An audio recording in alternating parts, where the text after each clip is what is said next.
fight. We don't have to kill. Everybody in the whole wide world really just needs to chill.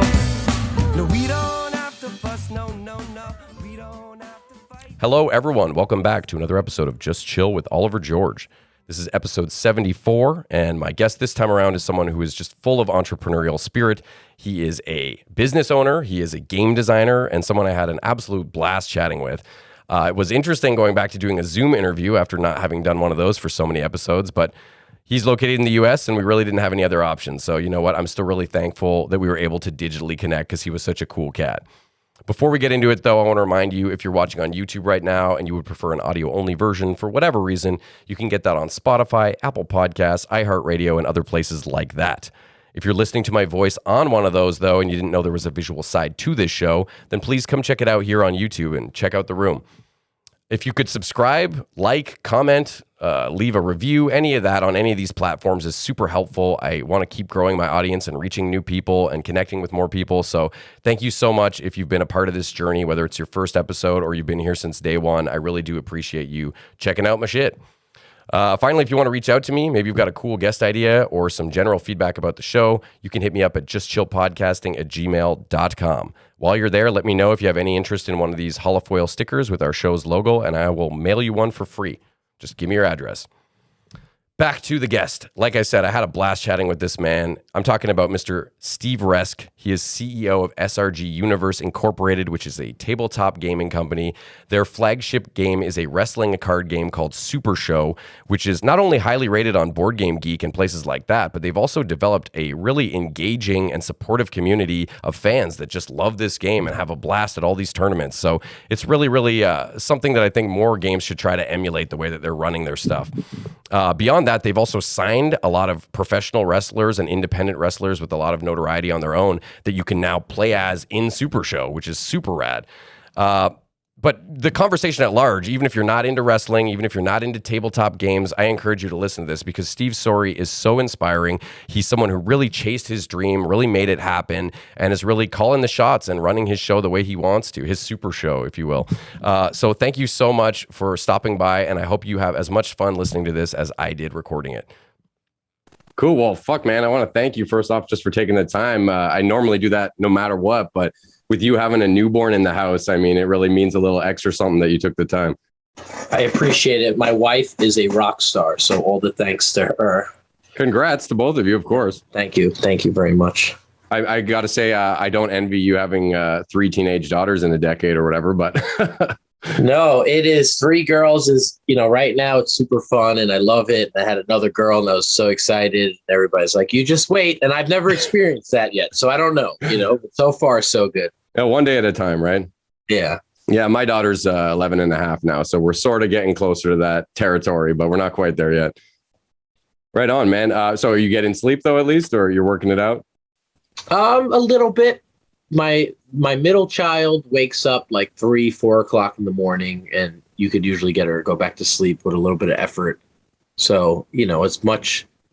What's really strange is I probably get more sleep now, as crazy as that sounds, because like without the baby in the house, I'm just on crazy hours, Well, my wife needs backup. So sometimes I'll work late till 1-2 o'clock in the morning, and then I'll catch up. And then I finish it working at 2. And now I need like an hour and a half to unwind and watch whatever TV shows I want. Yeah. So, but now I'm kind of on a schedule where I'm getting to bed. Forcing you to pump the brakes a little bit. Yeah. Yeah, exactly. At a more reasonable time. Right on, man. Well, enjoy that while it's happening, I guess. Yeah. Shit, man. Well, I met you pretty briefly at Origins. Oh, Origins. It would have been 2018. So I found after doing some research more on you and your company, I think it's cool because it seems to be somewhat right at the halfway point between when you launched and where you are now. I kind of met you right in the middle there. So it was my first time to the States in ages at that point, and I really loved Columbus. My fiance and I both thought it was a really great city. It's actually now one of my favorite cities. Columbus, Ohio, as a state. We did our grand gathering, which was our first like private convention style event that we ever did. And we have some really huge play groups out there. Plus, Origins treats us incredible. Well, some of the other conventions. Yeah, it's such a good show, and the amount of space and advertisement that they give us, and basically how they treat us for our events compared to like Gen Con, which is Gen Con just doesn't care. It doesn't matter how many tickets you sell, how much you do. Next year it's always a struggle to even get in the door. And then meanwhile, Origins is like, how much space you guys need? Everybody loves you. So Totally different dynamic. Yeah, it's been great. Well, I should say for any of my listeners that might not be quite as geeky as me and into this kind of stuff, that those are both big gaming conventions for tabletop gaming in the US. And Gen Con being, I guess, larger. I've never been myself. That's like, for like the Super Bowl of gaming almost. Yeah. Basically, it's in Indianapolis. And at its peak, prior to COVID, it would actually be the Indianapolis Convention Center and the football stadium. Oh, wow. That's how much gaming would go on. Jesus. Yeah, and it was pretty crazy. That's amazing. And Origins is in the Greater Columbus Convention Center, which is still a pretty sizable convention center. But we have such a better relationship with them as a company that I look forward to Origins as like our main event, where it always was Gen Con, but now we've kind of moved it towards Origins. Yeah, even when I met you there, you guys already had quite a following. I could see a lot of people stopping by who seemed like they were there just for your product. And you guys, it drew me in when I walked by. And I say this lovingly because it's probably my favorite genre, but it had like an Ameritrash vibe to it.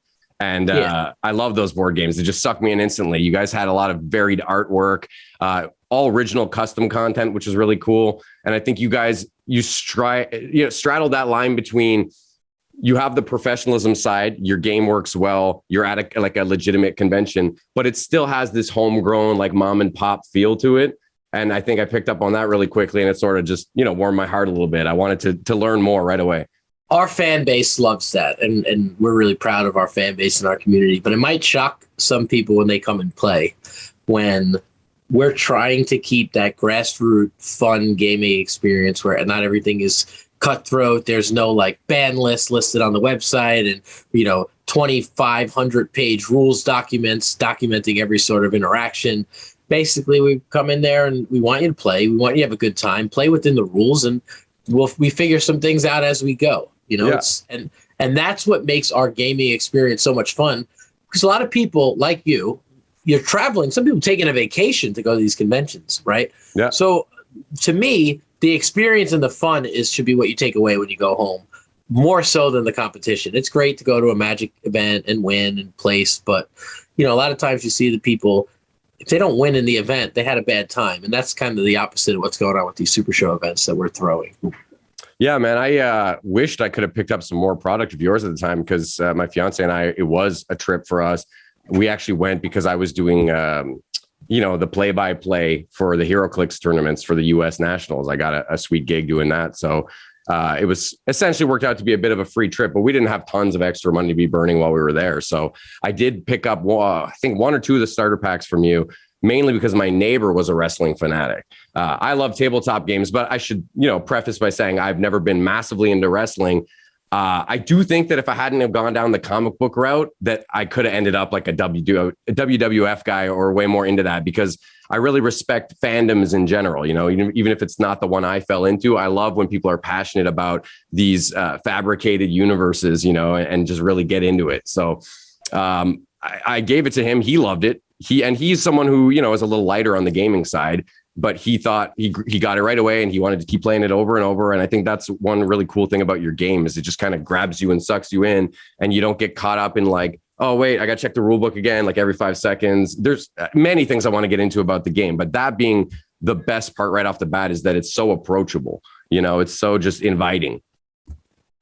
Yeah. Like this weekend, we're going to do an event where the winner gets to win a created character. So there's a convention coming up called Long Island Tabletop Gaming Convention right in my backyard. So we hope that they blow up to be huge. Nice. And we have a core group of players coming, but there'll be a lot of people that learn to play the day of and will be able to participate in this tournament and do well. One of the people in the house, we call him Candyman Dan. He was the rookie of the year a couple of years ago because he came to one of these events where the winner gets to make a character in the game, which is our super competitive, biggest events we throw. He played with the starter deck, and he won the event, eliminating the person who would go on to be the world champion and the player of the era. So it was this huge moment that the player that got beat was like my close friend. And I was cheering for the new guy, and my close friend was so crushed that I would be rooting for this guy. I said, guy, you're like a 3-time champion already in this game. Yeah. This guy learned how to play like a week ago. This guy's the definition that's what of an my game underdog. is what the game is supposed to be about. You know what it says about my product and my game? That a guy can walk in with a $25 purchase and win $1,000 prize. You know, in other games, you got to spend $10,000 on your deck before you could even compete. You know, So true. So I was really pumped to see my friend go down, and he got over it eventually. But it was just too hard to not root for the ultimate underdog in that situation. Well, this is very in line with what I've heard you say a couple times, which is the play it forward concept, right? I don't know if you want to explain that. It's trademarked, I'm assuming, but. So we call it play it forward. The idea is our games are simple enough to teach somebody after you play. After one game, you can teach somebody how to play. However, play it forward is more of like the morale of the community.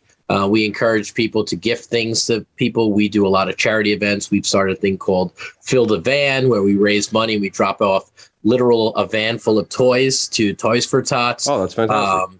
We've done a lot of different fundraisers. I mean, you could talk in our community to things that not only that we do for charity, but what our community does for each other. And that's what I'm more proud of, more so than the success of the game and the company and the products, because our community is actually fantastic. And it sounds cliche when I say they talk about each other like their family, but it really does. And even in like the simplest ways, somebody has a bad day, post something on social media, you'll see 50 comments, and it's all from the SRG community players having their back. You know, in times of loss or happiness, they kind of all take care of each other. And I think that part of that is because they're involved with a game that is competitive. Yes, it is. But it also, the main focus is fun. And then we pushed that on one of our Kickstarter campaigns where it's community is first and then competition is next. And some hardcore players can't stomach that. And to me, I always say, go play Magic the Gathering. You know, just if that's what you want, if you want to be the best gamer in the world, become a chess master or go play one of the big threes and play for that. Here, I'm just looking to mess around and pretend I'm a wrestler for an hour and 45 minutes. And I want to be able to play against a fellow, 30-something-year-old who is a skilled gamer. But then I also want to play against his 13-year-old nephew who's never played a game before and have an epic match with him too. And that's really like the vibe that we go for when we play these games. And I that's love what that. The play it forward has really been about. And it has transcended the initial ideas of what we had. Some play it forward things we do. If you win a prize online, you have to pick a play it forward partner, and they also get the prize for free. But cool. The way the community has done things, and I don't like to air out people's personal business, but if you're in the group and you see some of the things that they do for one another, it's really special and beautiful. Yeah, well, I honestly, even researching for this episode, I saw a lot of that in the comments sections, whether it's on YouTube videos or whatever. It's a lot of things, people saying, delightful game, even better community. Like family, a lot of the words you've been saying. So, I mean, that was a question I was going to ask you later, but I'm curious now, why do you think that your game has encapsulated that, community spirit in such a way that other games really haven't? I think it starts at the top, not to pat myself and my team on the back, but that was always what we strived for from day one. And when I had developed this game and I got together with my partners, I've said that from day one, and I wanted it to be unwavered, that I don't cater towards playing the game. I want the game to be accessible to a new player. I want it to be fun. I don't want power creep built in. I'm not catering towards players. And I've had people criticize me, on a recent thing. We've now been fortunate enough to partner with wrestling companies. We did a New South box set where it was New South Wrestling. You get 6 of their characters, comes in a box. Now we're doing Catalyst Wrestling, a company that's close to us and blowing up and doing amazing. And people are saying, well, you're not making the characters too good in this game, in these decks. Like, why would I buy that deck if I'm not getting someone good? And I look them right in the face and say, I don't care if you buy it for that reason. If you're going to tell me you didn't buy it because it's not strong enough, then you're not the customer. I want you to buy it because you like Catalyst Wrestling and you want to play as Colossal Mike Law. I can't just keep making every product better and better and better, because then eventually the old stuff is useless. Yeah. And that kind of, turns your back on your fan base and your customers. And those are the people that supported you from day one. And you see that in so many other games. Yeah. And if not all the time, pretty much every collectible game for sure. But anything with regular releases, they do find a way to make older stuff obsolete, and it becomes very frustrating. And it's deliberate. Yeah, yeah. And that's the point. It's very deliberate. So we offer services where people can make characters, and I tell them very openly, I'm aiming for middle of the pack. If the fans have a tier list, I'm not aiming for A and B. I'm aiming right smack in the middle, and that's it. Let your creativity let you win. And again, I think that those core fundamentals that even when money is on the line, and trust me, we could print cards for $50 that everybody would have to buy for their deck. We don't do that. And I think that when we stand firm with that, people come to our events, they realize that we're not kidding when we want you to have more fun for that 2 days you're with us, or 8 hours, or 5 hours, or a whole week, whatever it is. It ripples down. Now, people are there to have fun. They're having a good time. They're in the mindset, well, really, at the end of the day, if I win, incredible. But if I didn't win, it's still okay. And that makes a little bit more camaraderie between the people there. Yeah. And the reason why I developed a game like this is I played competitive games when I was a kid, and I loved them. They were a huge part of my childhood. I got to travel to different states. I got to meet a ton of people. But it felt like if I went to a convention with 4 people, those people were my friends and everybody else was my adversary, because it was like if we didn't win, it was a failure of an event. And I got to a point in my life where I wanted a hobby that wouldn't cost me a second mortgage. I have 500 characters in the game. If you want a second mortgage, you can absolutely have that in Supershow if you're a collector, but you don't need that to win.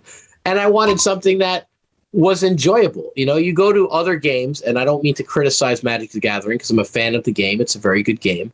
But you go to an event and people are spending their money to travel, and they're stone-faced serious for the whole time. They're waiting maybe 40 minutes between rounds. And it's like, then you look over at Supershow and people are literally like chanting and cheering and screaming, having the time of their life. And that's what I wanted to capture when people, paid money to see us for a weekend or shorter or longer. I mean, I think there's room for both too, as well, because if somebody really, that's a joy for them to go to a convention and that is their serious sporting thing and they want to take it really seriously, I'm sure some people can get a lot of joy out of that.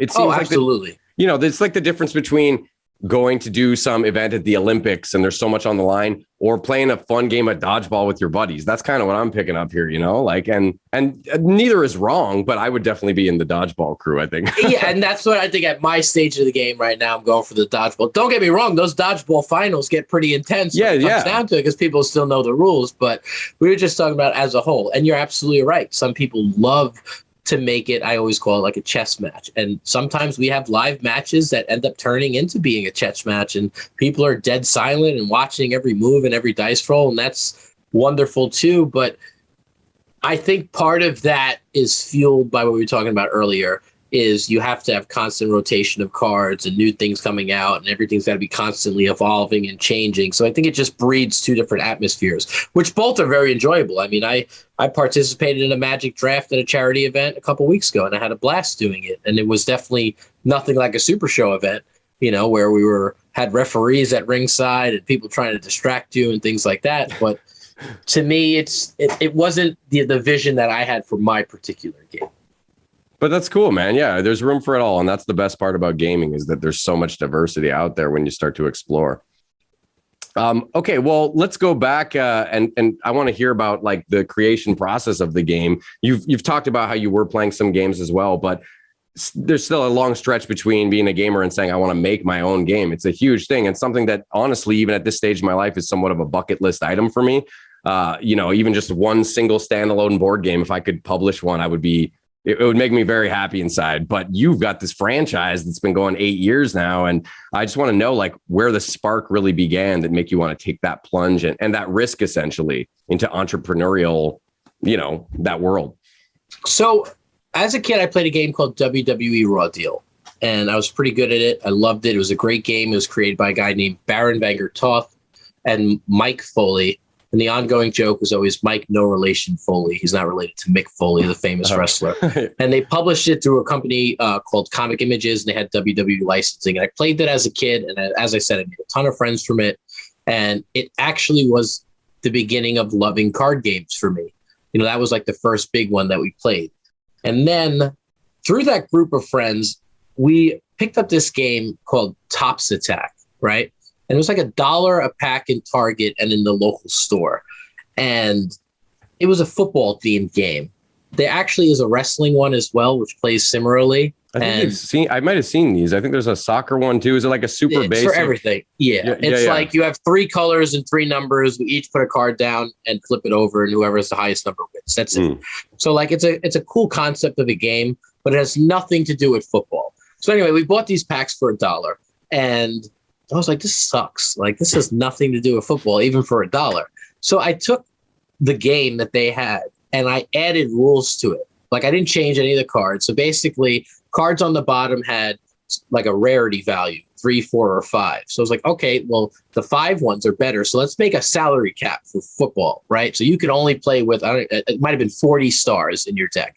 That was your salary cap. So you couldn't just play the best cards, which is what you could do without my rule, right? Yeah. You started to customize, Yeah. And then you need to have, instead of just doing 1 round, why don't we do 4 quarters, right? So now you have 16 cards that you pick, and quarter number 1, you pick 4 of them. My opponent doesn't know which ones are 4. And then quarter number 2, you do the next 4. And the strategy is, when do you send out your best players, right? That can make all the difference. Yeah. And we were loving it. We sold out like 3 local stores of this game, right? And like nobody could keep Tops Attack in stock, because we were playing this version that I had created. Oh man, that's crazy. All my locals were playing it. We were having a blast. It was $1 a pack, so like nobody could get hurt, right? Yeah. You spend $10, you get like a huge collection, and everybody was trading. And somebody was like, "Why don't we make our own game?" And I was like, "Okay, that sounds like a great idea." It was never something that was on my radar, and it was from my Raw Deal friends, and they had come up with the idea of they wanted to do an MMA game, mixed martial arts. Now, I'm personally not a fan of UFC. I don't watch it. I trained a little bit when I was a kid, nothing major. I know what it feels like to be in the ring and fighting. I don't like to watch 2 guys kick the shit out of each other for real. Give me the fake stuff on WWE any day of the week, right? So I wrote up rules for this MMA game, and the people I worked with filled in all the cards. So like I came up with majority of the mechanics, they came up with the cards, and now we pitched it to Tops. We were trying to pitch it to a lot of companies. I kept calling Tops just because I was familiar with it from Tops Attack. And eventually I got them on the phone after calling pretty much nonstop and telling them that we were selling out Tops Attack in our local stores, and they laughed. They're like, nobody buys that game. That's, they wanted to hear how we could possibly have made the game popular. So we came in with a meeting. We showed them the UFC game. They liked us. They liked the concept. And the overall result was they don't think that people that play trading card games are interested in a UFC game. And like it's too sporty. I agreed. Yeah, I agree. I didn't disagree. I was like, you know what? Most people who like UFC and tap out, they might dabble with other games, but I don't think they're hanging out at the comic book shop or Gen Con on the weekend. So I could see like there was a disconnect and they might not be interested. So they had asked if we would be interested in the WWE game. And to me, it was like, are you kidding me? That's my favorite thing ever. And, the guys I was working with didn't want to. They said, we're not budging. We came in here with UFC. We're staying with UFC. I said, if they want WWE, I'm going to handle the WWE. So as a lover of Raw Deal, and Baron, the creator, was my idol, I won a trip where my brother let me win in the finals to win a trip to WrestleMania. We were the first brother duo to make the finals in this game. And my flight got delayed, and the creator of Raw Deal was on my flight. So as this young kid, I got to sit and talk to him, and he was a larger than life individual. I'm probably exaggerating. Maybe I'm not. Maybe like 6'5", 500 pounds. Oh, shit. Needed 2 seats on the airline. He was that big. How old are you at this point? I was probably 19, 20, I think. Oh, damn. Pretty fucking baller to be like rolling up in Tops meetings at 19. No, this was Tops. This was before this. This is when I met. Oh, okay. But probably like 23, 24 was still Tops. That's still pretty impressive, man. It was a dream come true. So anyway, we got our way in there, and because I loved Raw Deal and my time with Baron was actually the first person who got me to read a book for fun. He recommended a book. I looked up to this guy. I read it cover to cover, to maybe have a conversation with him one day in the future just about the book. And from there, I got a real passion for reading. So when I went to Tops, I actually wrote up Supershow as a board game. with a similar mechanic, lead, follow-up, finishes as you went around the board game. You had a skill chart. The skill chart matched up with the spaces on the board. And that's how I started testing. And when I went back to Topps, they happened to really like me. I gave them a pitch. They brought in the VP of the company at the time for me to re-pitch it to him, which I thought was an honor. Yeah. Wow. And I was very open with them. I said, Topps Attack sucks. That's why the game flopped. No other reason. I said, you had this game that was like checkers, was super easy, and nobody wanted to play a game that easy. Then you released Set 2, which was actually a good game, but anybody who could appreciate Set 2 quit after Set 1. You know, and then the people that were familiar with checkers now got to learn how to play chess. It didn't work. Well, just blindly slapping a theme on something where the mechanics don't relate to the theme at all frustrates the crap out of me too. Like, I get it. Exactly right. And I'm like, it was a cool game, but like it didn't need to be soccer or wrestling or football. And I feel like real fans know that, right? So that's why it like has a glass ceiling. I'm going to buy it because John Cena's on it and it was $1. Don't get me wrong. It got my money, right? But it's not going to continue to get my money after I played it one time. Yeah. So they asked me straight up, we're not in the board game department. Why not traditional trading card game model? And I said, I could do that. I could convert this. However, part of me didn't want to do it because of my love for Raw Deal, but Baron had passed away. The game was out of print for several years. I kind of was like, listen, Raw Deal is not coming back anytime soon. Maybe not ever. Let's try to pass the torch and do it, our way. Continue the legacy in a new way. Yeah. And I am very open about a lot of the stuff in Supershow I did based off what I felt Raw Deal shouldn't have done. Right. Meaning like there were some things that you could win the match without hitting finishing moves or moves in general. In Supershow, you have to win by pinning or making your opponent tap out or counting them out. You have title belts that not anyone can use. The title belt is one person has it. If they lose it, it passes to somebody else. Very wrestling thematic. Yeah. And I drew up this concept and they seemed to love it. And part of my pitch to them was, you have the IP for Marvel, for Star Wars, for WWE, for UFC. Why not do all of them? Start with WWE and use the same mechanic and now release an X-Men set. And we can't cross brands. And I was like, but people would love to do Wolverine versus John Cena versus Darth Vader. Like, to me, that sounds like the coolest thing ever. And they weren't in favor of that. They wanted to stick to wrestling. And they kept promising me that I would get a deal. So I had written up Supershow with a whole big card. And they kept saying I get a deal, and months went by, probably even turned into years. And I was silly. I didn't have a lot of money, but I was still trying to register and trademark things, which was a lot of money. And eventually I realized that it wasn't going anywhere. Some of the contacts that I had left the company, and the higher ups were still there, but they could see that what went from you'll get a contract and you'll be very happy with it to this isn't happening. It's coming really quick. Shit. So I had made the decision that Gen Con would be my cutoff. I had already demoed it a year before with, just black and white paper. People seemed to like it. I said, I'm going to hire my own artist. I'm going to make up my own characters and I'm going to make my own deck.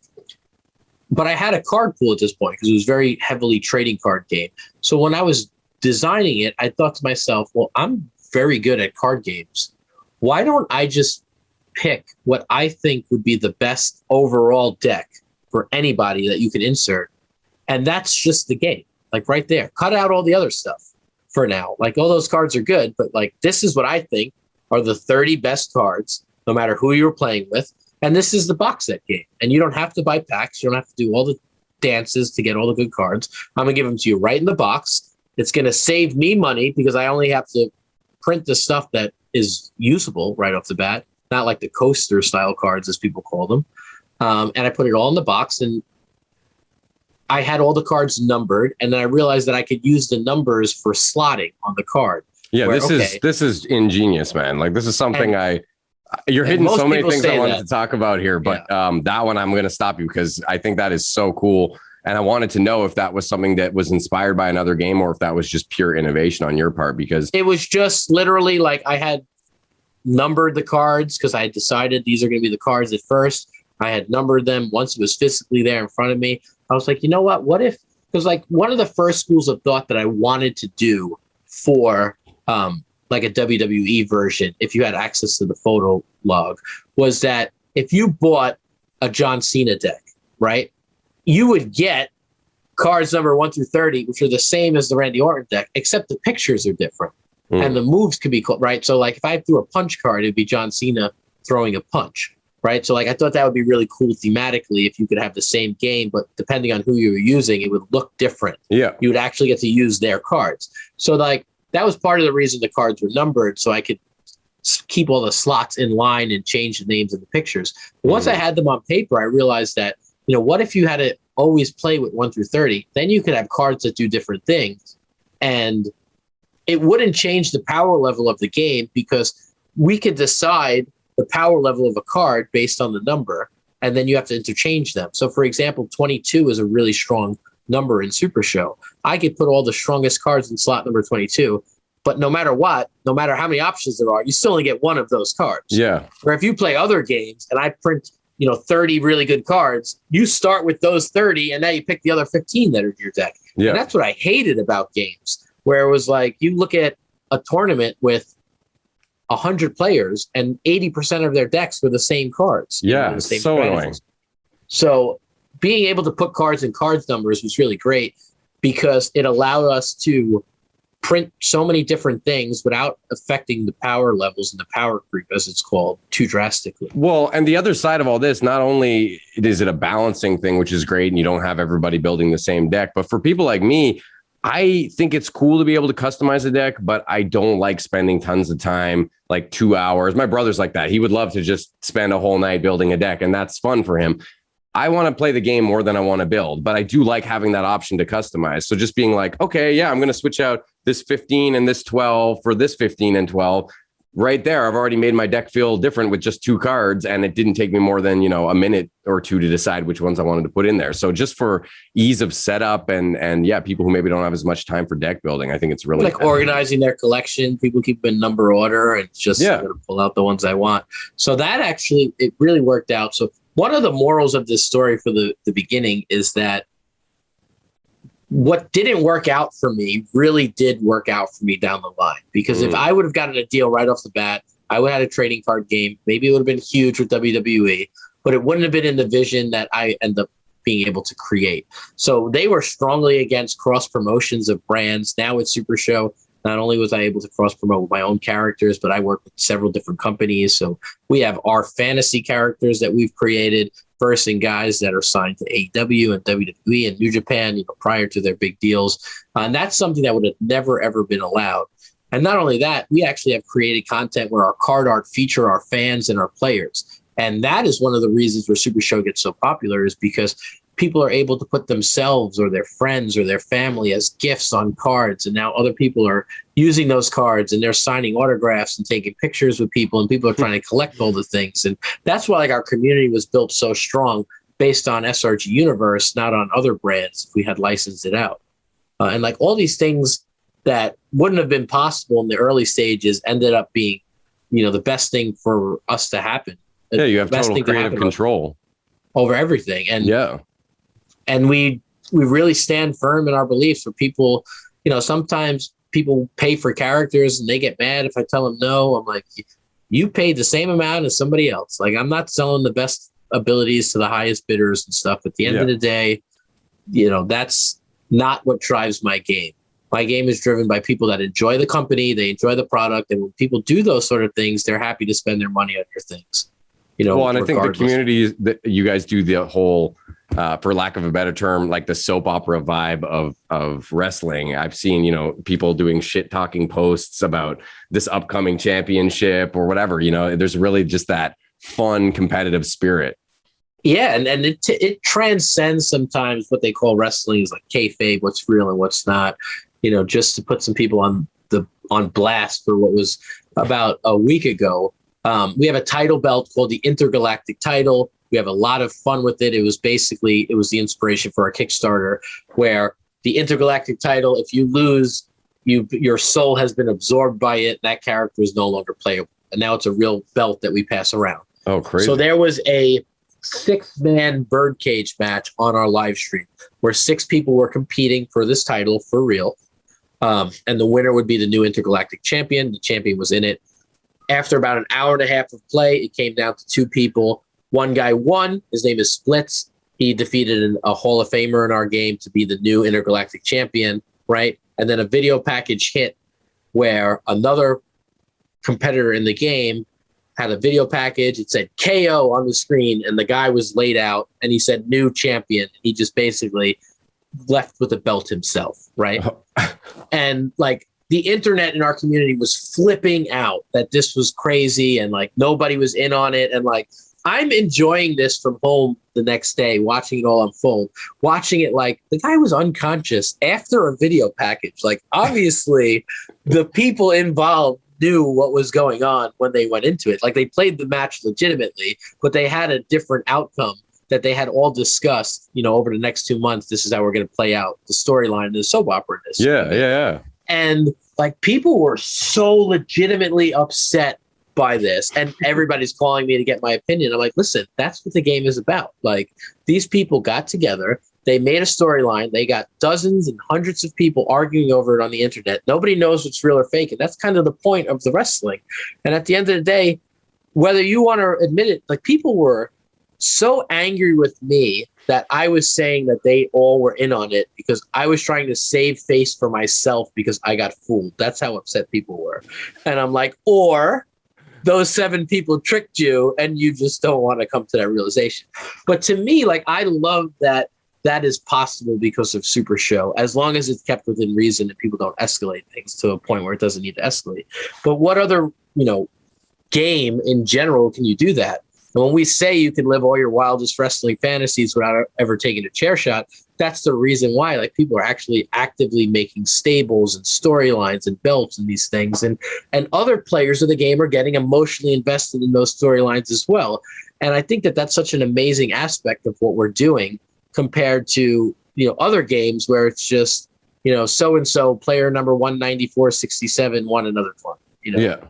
Like, no, this is really amazing stuff, man. And you touched on this earlier, but the title belts and the championships, it's super cool because if you win, you actually get like a physical card that gives you some sort of a buffer that literally no one else has access to. And I mean, it's not game breaking, but still freaking cool to just be the bearer of that. Some of them are game breaking, and that's what's interesting with that is you're the champion. Some belts say if you lose by disqualification, you don't lose the title belt. And it's very frowned upon by some people, but I could bring a shovel to our match and swing it at you. And if it gets stopped, I got caught, so I'm DQ'd, but guess what? I'm still your champion. And, that happened a couple of weeks ago in our live match. People were mad, but that's wrestling. And, and I try to tell people when they get involved with the title belts that this is a storyline prop to have fun with. Yeah. You being the champion does not mean you're the best player in the game. I don't give title belt shots in all cases to people who win a tournament. Sometimes we just pick somebody who did something amazing for somebody, people who support the game. And we try to separate, when you go to Gen Con and you win the world championship, you were the 2020 Gen Con world champion. Nobody could ever take that away from you. But if you're the underworld champion, you might show up to a tournament and now you're in a triple threat match and you lose the title without even getting pinned, which is what really could happen in wrestling too, right? True. So we try to do a good job of saying that the title belt is here for you to participate in a spectacle so grand, as we call it, in this fantasy wrestling world. And that's separate from who wants to be ranked the top player in the world, So it's just been such an amazing dynamic that I actually, a lot of times I feel like I own a wrestling promotion because there's so many personalities and people fighting over title belts. Some people have a hard time grasping that this is a game and it's supposed to be fun and we're supposed to do storylines to get together. And other people, they don't want that. They just want my deck list is the best. I want a tournament every Saturday and I want a ranking of who's won the most games. And but like we said, there's lots of other games for those people. Yeah, and there is. And you know what? We have events like that. Tonight is the Thursday night event. Thursday night events that you sign up on our website, people play on Zoom. That has the bring your good stuff, top of the line, no surprises, very, cookie cutter style format, may the best man win. I might do a pop-up on Sunday where I will literally start the event with, I'm the boss. Whatever I say goes. If you don't like what I'm booking, you can leave the event right now. We're here to do whatever. I might start this event as a singles match. Round 2, you might be in a tag team match with a person you hate more than anything. But like, that's what it is. And, and you don't get that at other games. And, I just try to make it clear when we're doing Avenue A and when we're doing Avenue B in that sense. That very much lines up with the title you guys have for the unpredictable card game. Yeah. That's really what you're trying to, bring along in the spirit of it. Absolutely. And I think part of it is because I was very good at a lot of games that are super competitive. And I love to play games with my friends and family. But some of those super competitive games, I could never play with a friend casually as much as I wanted to. Because when you're seasoned in some of the more competitive things, you have to let somebody win for them. Or they're going to hate the experience and never want to play for a very, very long time, right? Like, I'm pretty confident WWE Raw Deal is a game that I really enjoyed and I was very good at. If you've never played a game in your life, it would probably take you a few months before you could actually beat me in the game. The same way a rookie at chess wouldn't beat a chess master. Yeah. You know what I'm saying? That learning curve is so high. Supershow, anyone can win when they first play because there's dice. However, it is very deeply strategic. And if you understand that strategy, you can take advantage of every little mathematical edge that you could get, which will make all the difference in a game like that. But you still have the chance that you can lose by dice rolling. And I love that. I love that the top players in the world can be 7-0 and they get to top 16, they lose to a 13-year-old and people get mad. And I'm like, you're never going to see me get upset at that. I don't want to hear. I'm the same then. With all my games, I would say I always like at least some element of randomness. I know there's a lot of people who love like board games where there's none of that. But for me, if you take out the dice rolling or at least the random card shuffling, I like there to be some element of rogue. You don't know what's going to happen, Yeah. And I guess part of that is a lot of times I play tested with some of the best players in the world in this stuff. And like, I saw it firsthand, some of these guys won.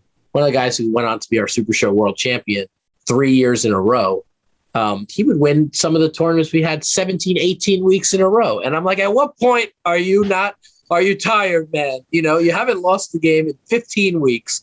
Does it ever think that you got to switch your strategy up and let somebody else eat for a little bit? Yeah, have some fun with it. So we've really pushed that. Before I forget this, because I've thought about it a few times now, I don't want to forget to ask. SRG Universe, the SRG, I'm guessing, is that Steve Resk games?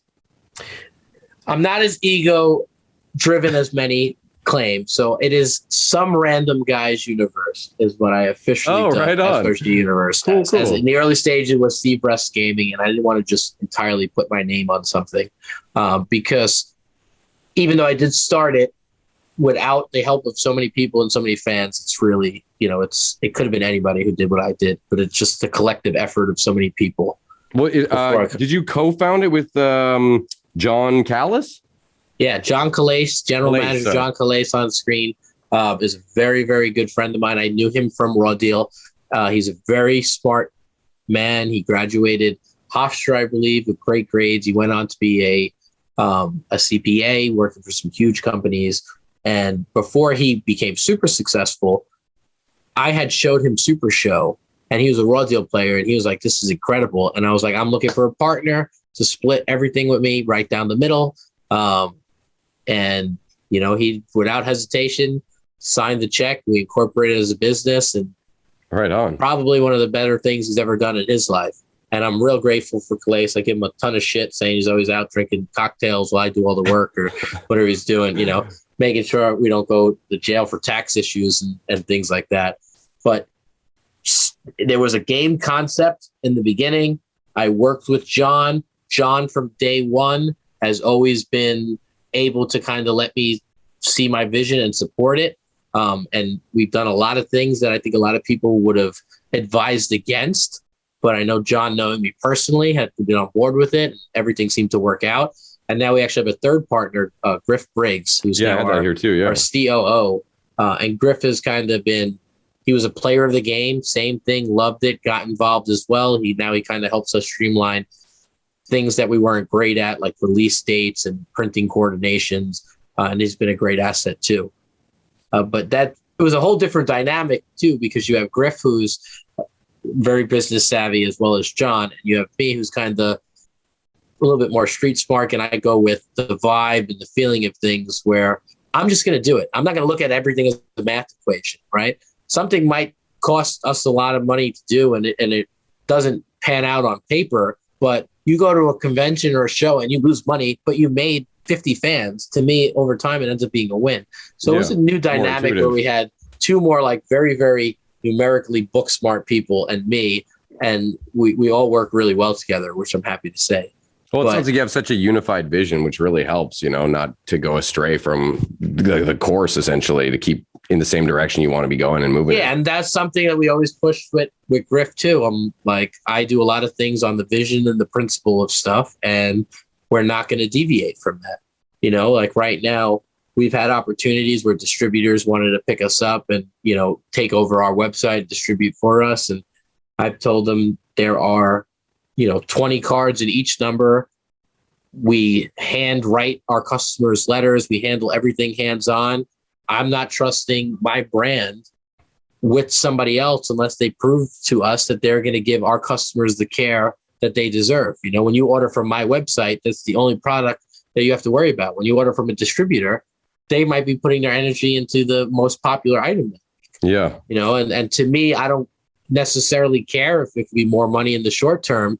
I want to make sure that the community and the people that have supported us from day one know that we're still with the same principles, that I am packing these cards with my family. My grandmother, 91 years old, really does come over on the weekends and help us do stuff. Yeah, I've seen pictures of it. Yeah, if you order something and you want my wife to autograph it, she will do it. If you might get a random prize from us that says, hey, you ordered twice today. Here's some extras. We appreciate you ordering twice. Other companies are not going to have that sort of personal touch. Yeah. And I think that that's, what we're trying to preserve, even if that means sacrificing expansion. And don't get me wrong, we're expanding at a great pace. I'm really happy where the business is at, but I think that some people look at things as just like a math equation, and in goes the money, more has got to come out every single time. Or some people will say your monthly numbers are down. I'm like, you can't have a banger every month, dude. Like sometimes, January is rough for people. Christmas just passed. For sure. Like every month your numbers can't go up. You got to be realistic with that. Or like Kickstarter. I think that's why it's still around here, right? Like 8 years later, is because companies like Topps and many other big companies, they make sure that they as a company stay around, but a lot of these games are like a flash in the pan, and they're like, oh yeah, that's not making as much as we thought. It's done. Pull the plug. Oh, we have a Star Wars game. It didn't go well. Well, okay, let's rebrand Star Wars and do it again. And you're going to buy it if you're a Star Wars fan. That's the power of the IPs. So it's always interesting. Like for our Kickstarter, our last Kickstarter was called Time Warp. And it was a little sci-fi theme, something that we haven't done for the wrestling element, where we had a straight up wrestling box set with a character who is messing with time travel. And then we had an add-on, which was called the Ultra Cosmic Crusaders. You had sci-fi characters. They could hit each other with lightning and fireballs and things like that. And I said, why not? Girl. Yeah, Slime Girl was created by my 8-year-old daughter. She wanted to do Slime Girl, and she had these ideas. She should surf on slime, and she should be able to get a slime monster. And then I sat down with her, and I'm always thinking like way ahead. I'm like, we could really dive into Slime Girl's character. Like slime in real life is bacteria and things like that. Like what if she has the ability to manipulate bacteria, and then she could, infect people and shit. Yeah. And meanwhile, there's bacteria everywhere. So if somebody had that superpower to collect all the bacteria in the room, it's huge. There's so much stuff. And she don't understand what I'm going with it at 8 years old. Did you get slack from like some of the hardcore wrestling people that didn't want the fantastical side of things to enter into it?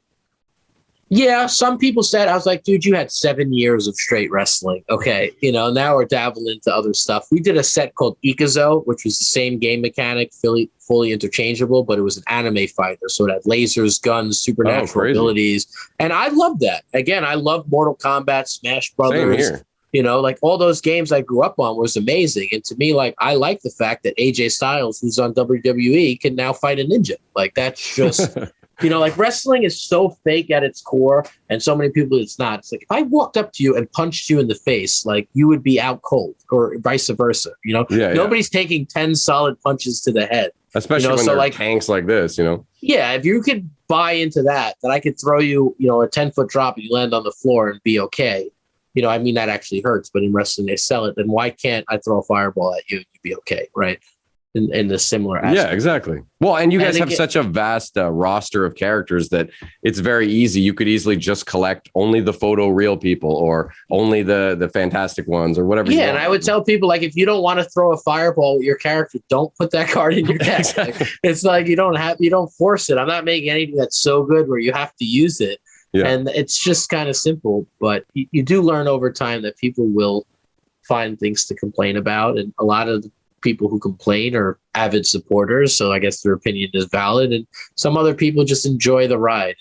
Yeah, I've had people question me, hey, why do you run Knee to the Face in your deck? I'm like, it's got a picture of me on it, number one, and sometimes you just want to imaginary knee somebody in the face. Like, there's no rhyme or reason to it. So you play the cards for the theme, and if you don't like them, don't use it.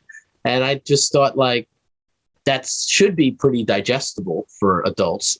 And It turned out it was fine. Like, the shock value, everybody's like, this is ruined, it's done, this is crazy, and like, it changed nothing. Because realistically, if you ran 2 of the cards in your deck, even if you had to, right? So what? You have a deck with 28 wrestling moves and a force shield, right? Like, come on, get over it. It doesn't bother me at all, man. Yeah, and I kind of think it's cool. And then when you grew up on wrestling, like, the Undertaker legitimately was a dead man who had the power to shoot lightning on occasion. So like, you could buy into the Undertaker. Or like Jake the Snake had like a mind meld with this reptile, like they're kind of, Exactly. And like, I enjoyed that aspect of it. The gimmicks. Same here. Like what little wrestling I did watch, I did, of course, see some WWF stuff when I was, in the 90s growing up. And that was always the stuff that sucked me in. I always wish there was more, probably because I'm a comic guy or whatever, but I always wish there was more supernatural stuff thrown in. And those characters definitely always sucked me in, as opposed to the next big muscle dude, like.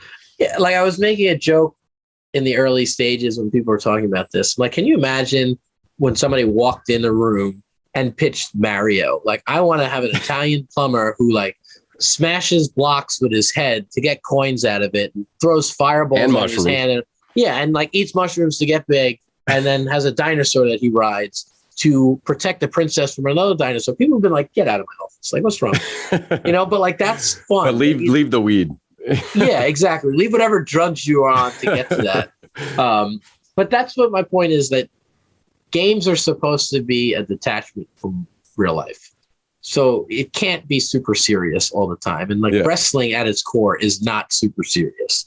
No, it's silly and fun. Yeah. Right. And that's what we were trying to capture. And as a diehard fan of like Marvel movies and Simpsons and all this fantasy world, once I realized that I could take my love for wrestling and expand the Supershow game into other things, now that we have comic books based on our characters, and now we did the Ikazo universe, and now we've introduced like the Cosmic Crusaders, and they're going to have adversaries called the Marauders of the Multiverse. Like, we're doing all these creative things with it and working with different writers and artists.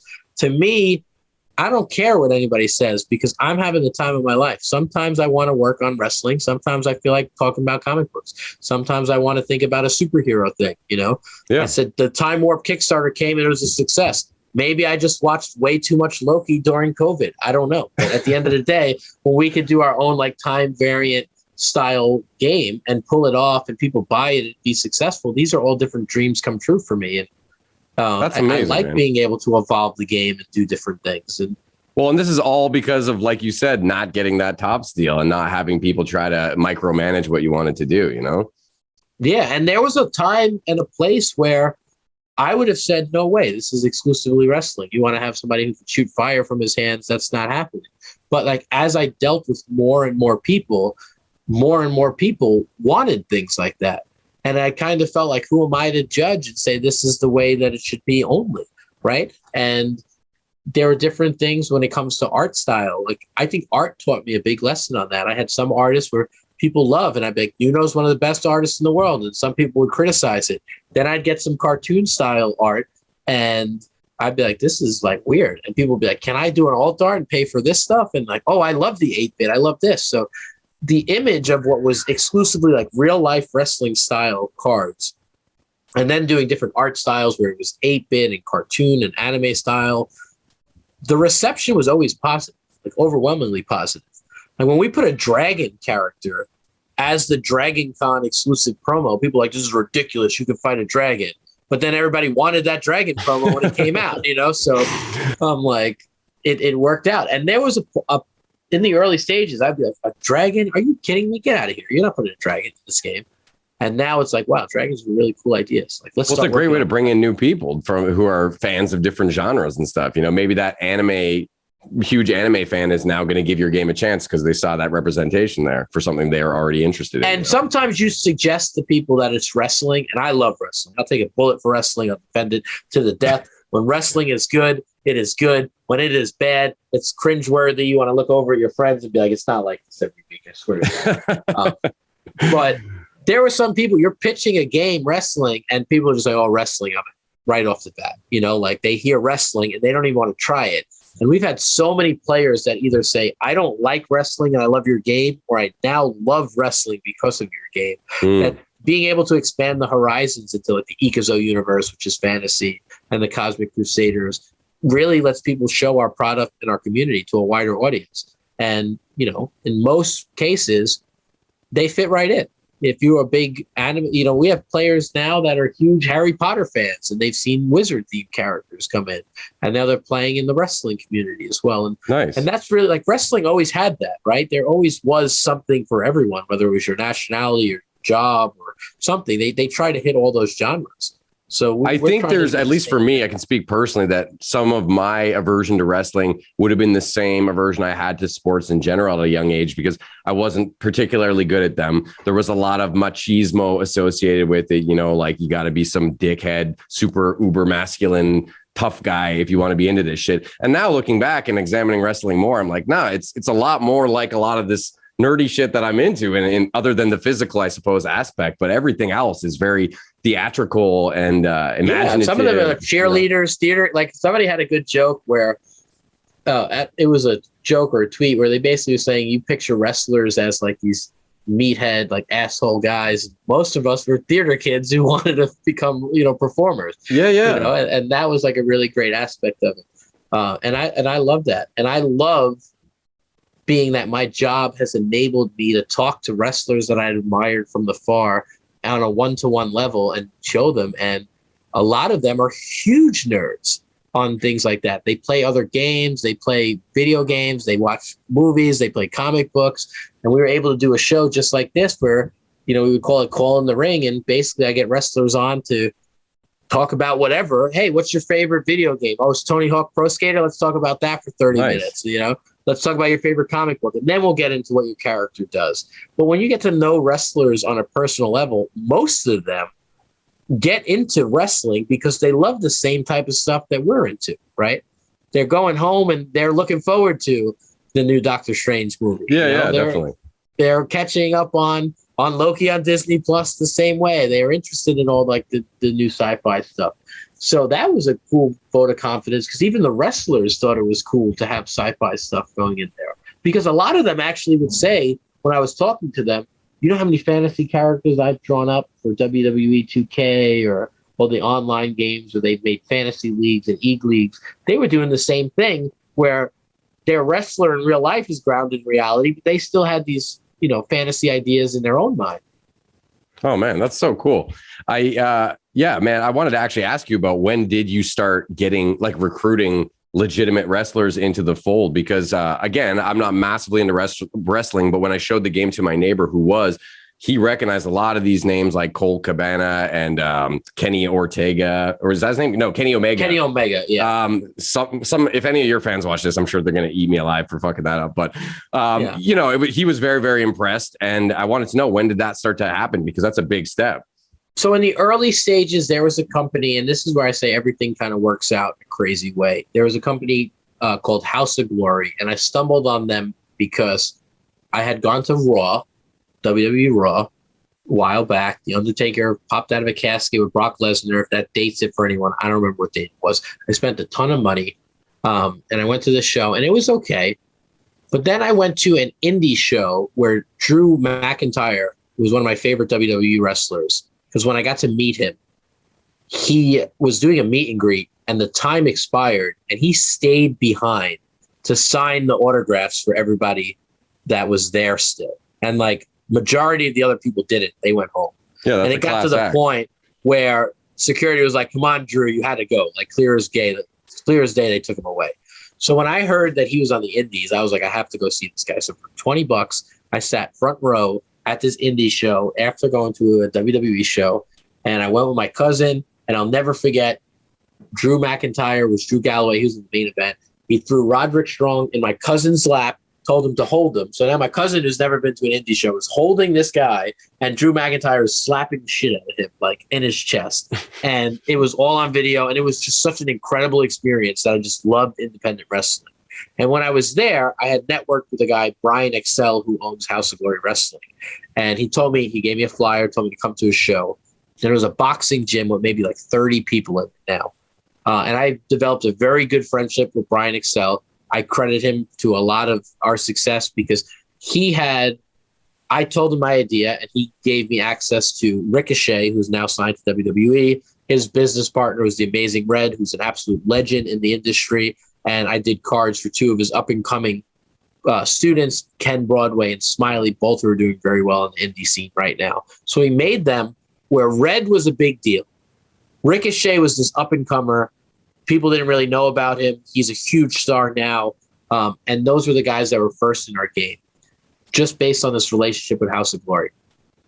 Now, Red gave us some credibility, and Colt Cabana, a guy you mentioned, is one of my idols in the wrestling world because he has become so successful as a merchandiser, not only of what he does in the ring, he makes a ton of money. And he was always so savvy when I would see him at shows. The guy would put his merchandise table in the walkway by the door where every person who walked in the room would see him first, So he had this show called The Art of Wrestling, which I used to listen to. Now I don't have time for it, unfortunately. And we had reached out to him because he was this famous merchandiser about putting him in the game. And we gave him, and again, this is where people might advise me that I'm stupid, and I don't care if I'm stupid. I said, Colt, I'll give you 100 sets, whatever it was, and you keep 100% of the proceeds. That's it. I just want you in the game and you to sell it and people to know it. So he was like, this is a good idea. Absolutely, right? Free to him. That's genius, yeah. He was waiting to be sold, and I'll never forget, I was telling everybody who wanted one to tweet him, right? And I don't even know if it's true, but I think if you just put like at Colt Cabana without anything before it, it sends it as a private message, not a public one. Oh, really? So like all my players that wanted the game were tweeting him, and I'll never forget Colt Cabana like sent me a message like, can you please tell your people to stop asking for the cards? I'll list them.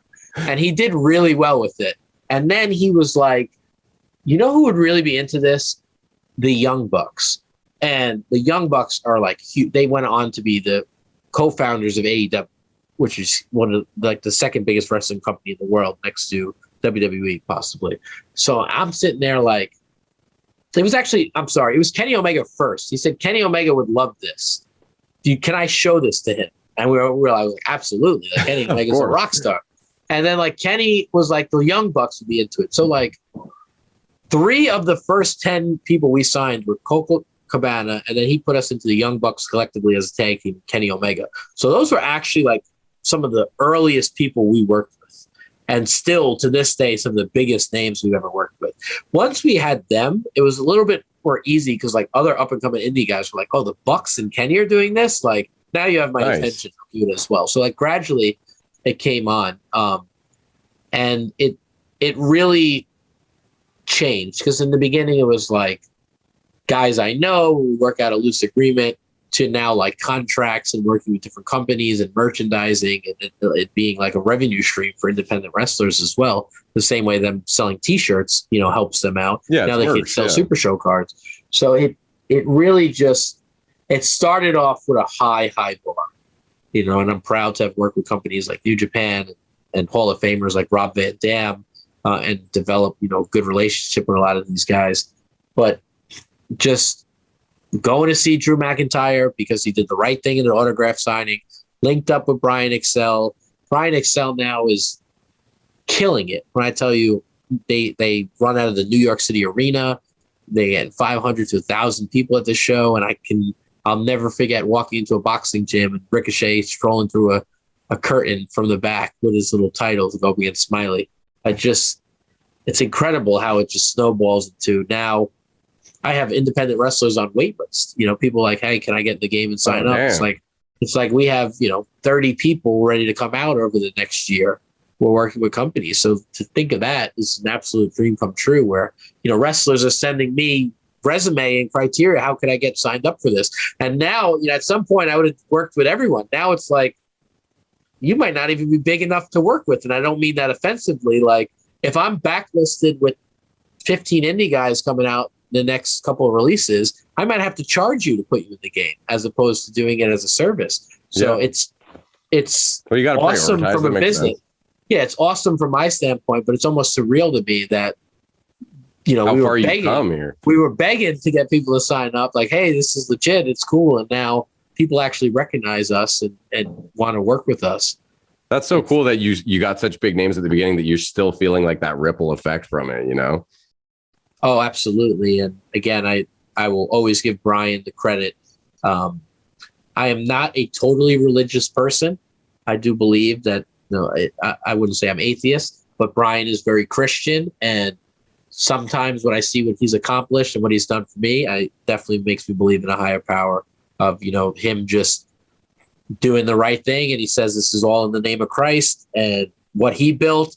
And it came over to me. And whether you want to talk about karma or just doing nice things and things grow over and over, however you want to interpret it, it's really put me in an incredible situation just for my life in general. And I think being successful from business is like secondary, but still incredible too. That's what I love, man. Everything about you and this conversation is just such a positive vibe, so much positivity. And I think even the story you were just telling where that wrestler left such an impact on you because he stuck around and he did the right thing, that positive thing to spread positivity by signing autographs, I love it. He actually came to a show and I spoke to him and I told him the story that I just told him. I said, listen, I'm trying to make a wrestling game. I want to let you know you're the reason I love independent wrestling. Here's the story. And he took out his iPhone and he went live on his page and he said, I want you to tell that story again. And I can't believe that I actually got to sit there and do it. And, a couple of years later, I had to ask my fan base. And what I love about what I've learned from the community is there's so many people. And when you outsource things or just make it open source, you can get so much done. And I had put out it would mean the world to me if somebody could find this video. And in 15 minutes, they pulled it up and had it on my Facebook page. Fuck yeah. And it was from years ago. It was just awesome to experience that. Now he's he's a megastar in WWE. And I was supposed to get approval to work with him and I didn't. And he then signed to WWE because I guess I didn't act quick enough, which is crazy because he's my favorite. And I feel like that's the one that got away. But there's still hope that if we keep growing, maybe we'll have a deal with WWE licensing. That would be amazing, man. And That'd then we get it the big one. Well, so this leads into a question I really wanted to ask you, which is who would be your dream person to sign to the LFF, which we should say is the Legendary Fighting Federation, which is the in-game universe you've created. Who would be your choice, living or dead, from every famous wrestler you've ever seen? It's a really, I don't want to cop out and say it's super loaded because it probably depends on what day of the week you ask me on. Even top three or something, who are the ones that kind of float around? If I could throw random names out there, I would say that Drew McIntyre would be one. But then if you have the opportunity to Rock, The Rock has to probably be one. He might be a president one day. So even I know him. I'd say The Rock. CM Punk would be very cool because when I spoke to him at a meet and greet as well, he was great because I asked him some questions about what it takes for the little guy to get ahead in life, and he basically said he had a very long-winded answer. One of the things that I'll never forget was he said, hard work and talent will always pay off. If you work hard and you're not talented, it won't go anywhere. If you're talented and you don't work hard, it won't go anywhere. And he also said it's not as much money you make, it's how much money you save. And those are two things that I'll never forget. So to have him in the game after I was successful and be able to just tell him you definitely don't remember this, but I asked you a Q&A at some place. You said this maybe 7 years ago and I never ever forgot it. So that'd be really cool. So my top three would probably be Drew McIntyre, The Rock, and CM Punk. I got into wrestling later, so I'm not really into the old school legends. I obviously know who Andre the Giant. I was going to say Andre the Giant seems like the one. But I probably never saw an Andre the Giant match start to finish in my life, just because it was before my time. I remember a lot of the 90s guys just from what I did watch, like Yokozuna. And I remember those crazy like clown guys they had like makeup and spikes all over their jackets and shit. You know what I'm talking about? They're like twins. There were two of them. There's the Legion of Doom and the Road Warriors. Okay. Where they had the spiked gear that's the one. Road Warriors. Face paint. Yeah, those were really cool. And I remember Deke and those are the gimmicks I love. Deke and Donk was too. Yeah, that was like clowns or something, right? Yeah. There was Doink was the main clown, and then there was Dink, who was like the smaller version of him. I don't know what the like the politically correct term. He was a little person. I think that's still Is that the way to go? Yeah, because I don't ever want to be offensive. Like I grew up in Queens, New York, and like it was a different time, and I'm well aware of that. Like things that were said and done when I grow up are totally not appropriate, you know. But like that's the way it was. I mean, I'm the same way. I obviously don't want to hurt anyone's feelings, and I'll more than happy to oblige and call someone what they want to be identified as. Absolutely. But I have sort of pondered about this before because they'll say, you know, the term midget is offensive.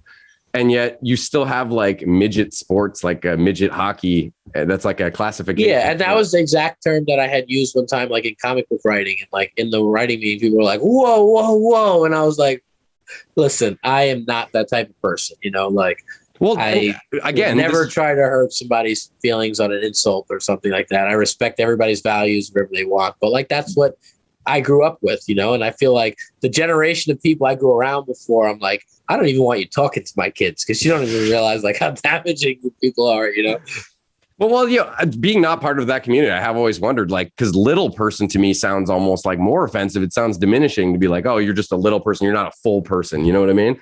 Whereas midget's just a random ass word that I don't even know the meaning of. Maybe if I looked into that. It could be like derogatory. And again, like that's not something that I'm not using it as a derogatory term. No, of course. So, and I think that's it. That's intent. Podcasting does go in any direction. Yeah. Again, you know, it's funny. I'll go back to that CM Punk thing. He said something again that I'll never forget. Somebody brought up cursing and he said, and I say this to my children to this day, there are no bad words. There are only bad intentions. And I do not have bad intentions. Yes, man. I echo that so much. I say the same to my children. I mean, I don't encourage my children to drop F-bombs or anything, but I certainly don't censor myself around them because I try to tell them you can hurt someone's feelings way more by calling them dumb with the right intensity in your spirit and your whatever you want to call it. You know, like it doesn't have to be the most vulgar words that are the most hurtful. I try to teach my oldest one that when you curse, you sound either angry or ignorant to people that are listening. You know, sometimes. And like, if you're not either of those things, try to cut back. So obviously I curse. I listen to a lot of music that has curse words in it. I try to keep it censored, but some things, you know, they just don't come up censored. And my kids are getting old enough. Well, I shouldn't even say old enough. My 2-year-old, I love music. I'm actually a big Machine Gun Kelly fan. A lot of people hate him. I don't care. I think he's awesome. But my 2-year-old will actually sing along to the songs. And one of the funniest things she'll do is she'll go, I'm tatted up. And she'll lift up her shirt. And she goes, I don't give a fuck. And like, it is the funniest thing ever from a 2-year-old girl. And how are you not going to share that video with people? And I put exactly that, like, sorry for the foul language. People get all judgy though and shit. Yeah. My 2-year-old is rapping to Machine Gun Kelly and Lil Wayne, you know, and sometimes she's on beat, which is amazing. And she says curse words and, you know, at least she used it properly, right? Yeah. So, I think then when, honestly, like, my I older enjoy swearing. Sorry to cut you up. I was gonna say I enjoy swearing if you're with the right group of people. I think you need to know your audience, you know. And I tell my daughter, because I try to treat my daughter like an adult. Sometimes people get mad at that. Like she's coming with me to the Machine Gun Kelly concert. I'm like, you're going to hear a lot of bad words. You know, the versions you hear on the radio is not what this guy's going to be saying in person. Don't repeat it in school. But sometimes she does get frustrated. She curses. And it puts me in a bad spot because as a parent, you still got to tell her not to do it. Right. Yeah. But like, wait till you're a little older. Yeah. You used it correctly, girl. So I'm proud of you on that. Like, that's when you do that. But, you know, try not to do that. Oh, man. But you were right. Podcasting goes in any direction. Yes. I wanted to know, when you were developing the game, what was, or was there a moment at any point during where you hit such a hurdle that you actually considered like maybe this isn't going to work out or almost gave up on the whole thing? No, I don't think I've hit that point yet. And I've had some rough days with like the internet trying to eat people alive. Sometimes it's not even you. It's sometimes it's people you care about. I haven't got to the point ever where I felt like this is not worth it, because I didn't have a horribly impoverished upbringing. I probably had a little below average depending on what time in my life. And I'm truly grateful for everything I have. And a lot of stuff for me is a dream come true. So I haven't gotten to the jade point where I said this is not worth it, because I'm very minimalistic with my spending. I don't believe in hoarding my money. I try to do as much for other people and around me as long as I have enough to be comfortable, A couple years ago, my wife and I and my oldest daughter and my brand new daughter, we spent 4 years in a studio apartment, and now to have, a down payment on my own house. Obviously have a mortgage and stuff, but to go from Still, that's fantastic. 4 people in one room to, for the most part, we all have a bedroom we share, but still, I'm very, very grateful for what I have. And I always tell myself, if I went broke tomorrow and had to get a different job, which is respectable no matter what it is, I had one hell of a decade, probably better than a lot of other people. And I got to spend time with my kids, and I got to show them, anything is possible. Everybody told me I was wasting my time, I was stupid, and I published a book off it. I published more versions of the game that I can And how many successful Kickstarters have you guys had? Like 7 or something? Or? Yeah. And like this last Kickstarter. And these aren't like small 42. Kickstarters, I should say, because sometimes people will be like funded in 1 hour, but then their goal was only like 500. Yeah, like we funded a couple times in 2 minutes. I was a little sad because it was a Twitch. Apparently, it was a Kickstarter glitch. It was 15 minutes this time. So for the past 3 years, I've been calling myself the 2-minute man, which I think is hilarious. And I couldn't do it this year. And like some people would be like, how do you feel your Kickstarter is underperforming? And I'd be like, underperforming? It raised over $40,000 fucking dollars. Like, yeah. I remember having $500 to my name and spending every last penny on it to make artwork for this game. So like, maybe you think that shit is underperforming, but like my company lives to fight at least a year off that, So like this idea where people are looking at other people's success and stuff, like I don't do that, because my Kickstarter, some people do $100,000 on Kickstarter, but then their game is gone in 6 months. Mm-hmm. And like, that's great. Money's wonderful. You need money to do things. Having money lets you take care of people and surprise people and do stuff. But I'd rather have a little bit of money and the longevity of what we have, and have people going to conventions to play Supershow for a weekend. A lot of these other games don't have that, where they have competitions and all these things going on. Oh, no, you guys involve the community in such a big way. And how cool is it to think that like one day when you're passed away, people are still going to be playing a game you created. You're going to still have that community being passed on down to their kids or whatever, because these people are clearly passionate about this game. I don't see them not teaching it to their kids. And it's designed. And again, this was one of the things that I always survey the top players, and I tell them straight up, like, you're not the fan base I'm catering towards. And I don't mean that offensively. You're so much smarter in the strategy of this game than like everyone else. I said, I want you to think in your head. I'll give this as an example. Who do you think is an average player in this game? And they'll rattle off a name. They'll say, I think so-and-so is an average player. I said, okay, now know that half the people in the game are worse than them at this game. Like that's your measuring point. You think this guy is average, he's not great. Now, half the players in this game are worse than that, or have a less of an understanding of the strategy.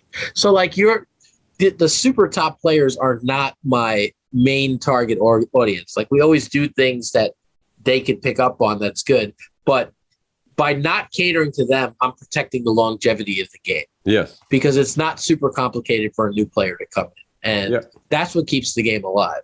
So I think that the game will last a very, very long time. I see it having the longevity of Pokemon and Magic. Magic was the first one, so it probably has a stronghold. Pokemon global phenomenon, but you're a different format too. I mean, you're not doing blind booster packs and shit like that, No, I mean, we have random products, but for the most part, we try to make anything that's accessible randomly. You could buy at what I would call a premium, if we're calling it, what it is. If you could buy a card for $10, and people be like, it's very expensive that you could buy a card for $10. I'm like, not really, because you play a trading card game, you could spend $150 on a booster pack when you need 4 of them to compete and you don't get any, Yeah. So like I would much rather be like, here's your $10, here's the one card. You know what you're getting. Punish laced, and that's it. And again, like, it is a business. We need to keep the lights on, and we support artists, and we support people who stream, and a plethora of other things. And the prices are what it is. I don't live lavishly. People know me on a personal level. I'm not sitting on a pile of gold like an evil. You seem very down to earth. I try to be. That's how I felt when I first met you as well. You have a very friendly nature about you. I've dealt with super rich folks. I've dealt with super poor folks. And at the end of the day, I really believe you can't take money with you. So you might as well enjoy it while you can. And again, I don't want to sound like ignorant to business. I'll tell people straight up, money makes the world go around. Money makes this game possible. You absolutely need money. What you do with the money is really the most important thing. And fortunately, we do very well with sales, and where I constantly invested into other things like the comic books. A lot of people be like, we're a trading card game company. Why are you doing comic books? And I'm like, big picture here. We're writing comic books. They're awesome storylines. People love them. This could one day, somebody could approach us and say, I want to animate this and make it into a cartoon or a movie. Or we could find our own team and do that. That's what we're doing little by little. So for me, every time we do something successful, I want to do more stuff. I want to put it into comic books. I want to put it into animation. I want to put it into music. And I kind of want to explore all these different things. And to me, I think that's, the coolest aspect of it. Well, that's sort of where I was going to go with this next, was sort of what's next for the SRG universe. And it's cool to hear that. I was wondering if you guys are ever maybe going to branch out with the same franchise, but do like, a miniatures game or something. Like, it sounded like you started out thinking this was going to be a board game, as you had said. So do you ever have plans to maybe go down that avenue in the future? There are so many plates in the air that which ones will pan out is tough. So I'm going to just rattle off some of the things that we've worked on and we'll continue to work on. We did Supershow Comics. We published issues number 1 and number 2 called The Lead and the Follow-Up. We're now finishing up a whole series. Part 2 is in 3 books, books 3, 4, and 5. Those are done being illustrated. And then we're already working on 6, 7, and 8 and wrapping up, which will be season 1 in about 12 issues, hopefully. But the more we write it, the more we're like, shit, we can't fit this into season 1. Yeah, this is 2 seasons worth of stuff. So there are comic books coming along. With that, my vision, and I have no timeline on these things, is to bring back a concept that we showed off a few years ago pre-COVID, which was called the voiceover. And now, basically, I wanted to get voiceover actors on board. Some people guessed, some people officially signed, and go through the comic book read-through. But we've added an animation element where they call them like chibis, those like big head figures. Yeah. So they're characters that like respond to your mannerism, and they'll be on the corners of the show, and the comic book panels will be on screen, and voiceover actors will actually read through the storyline on the script. But instead of seeing the person, it seems like a really cool concept. And I want all my own music and sound effects in the background. So it's like mock animation. So I would love to push more into the storyline of that. We also have partnered up with a company that put out a fantastic game called Sprites. It's an arena battle where you basically have wizards dueling with sprites that are characters that come out of wands, and they each have their own look and names. And it's a deck building game where all the components are right in the box. As a game I tried a few years ago, I absolutely loved it. It did not fund on Kickstarter, which to me was a travesty because this is just such an awesome out-of-the-box game. That's something that we've put under our umbrella. I also had fully developed other games that people love, but it sounds bad, but Supershow is so successful, I can't give those games the time and energy that they we did a game called So one of the games that I'm very proud of is called Scallywager. I love Pirates of the Caribbean. It was one of my favorite movies as a kid. Read all the books, for the ones for kids, for teenagers, for adults. It's based off Liar's Dice, the game they play in that movie, which is an old school game, but it has card elements to it, adventures and treasure cards. All the artwork is done. It's been play tested for years. We've played it in our circle. I haven't been able to get around to getting all the components needed in the box. We play with red Dixie cups and regular D6, which I would do any day. But if you're buying in the store, that probably won't fly. Yeah.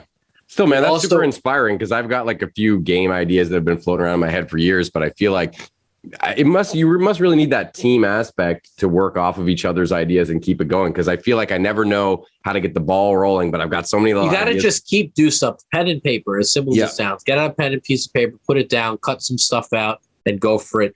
And the most important thing, and I tell all my players, Supershow is so successful because it is super simple. And it was more complex when I started it, and I just kept chopping shit off. No, don't need this. Don't need this. Let's get it as simple as possible because people are only going to give you so much time. It's like, I can't understand what the point of the game is or how you win in a couple of minutes. It's very hard for me to, get involved in it. And you can always add those layers of complexity back in later if you deem it appropriate, but I get what you're saying. Scale it down. Because nobody's going to appreciate your own intelligence as much as you are. And if you understand something fully and you try to pass it to somebody else, you probably can only give them like a percentage of that. No matter how hard you try, they're not going to envision it the same way you are. And the more stuff you have to give them, the harder it is for you to like keep your vision intact. For them to get that concept, for sure.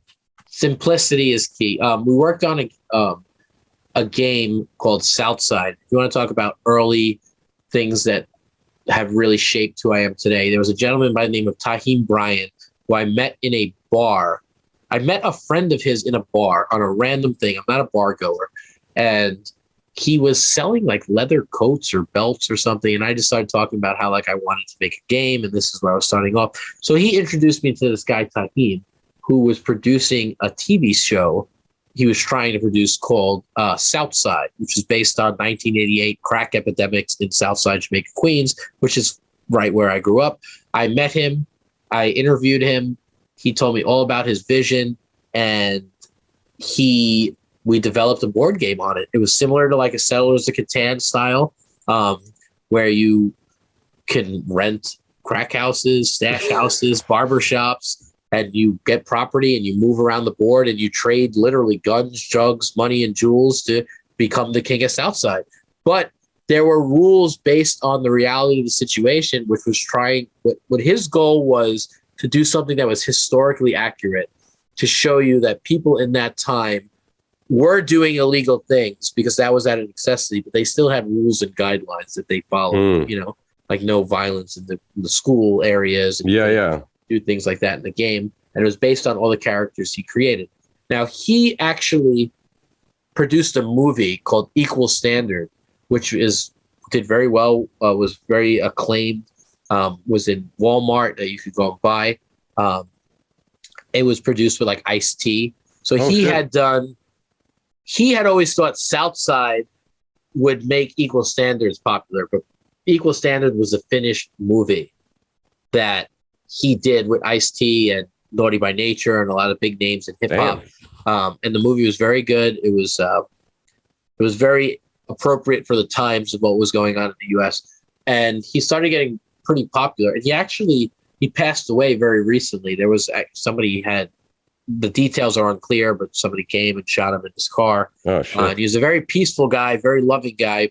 And he was, the whole point of this story was Tahim was such an amazing person to work with because he had that energy and that vision, and he was always preaching, love and unity.